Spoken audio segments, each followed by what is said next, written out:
জাতীয় নাগরিক কমিটির যুগ্ম আহ্বায়ক মনিরা শারমিন বলেছেন, ভোটাধিকার সম্পর্কে সচেতন না থাকায় দেশের মানুষ বারবার চাঁদাবাজদের হাতে রাষ্ট্র ক্ষমতা তুলে দিয়েছে।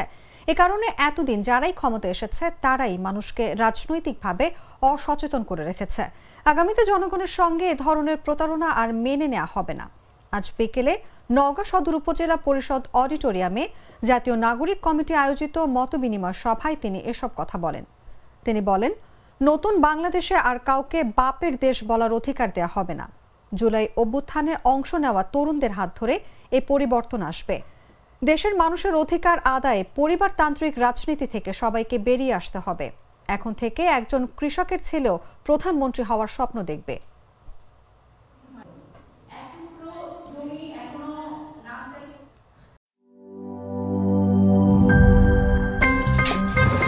আমার একটা স্মার্ট সিদ্ধান্তে 25% গ্যাসের খরচ কমেছে। ভাবছেন কিভাবে?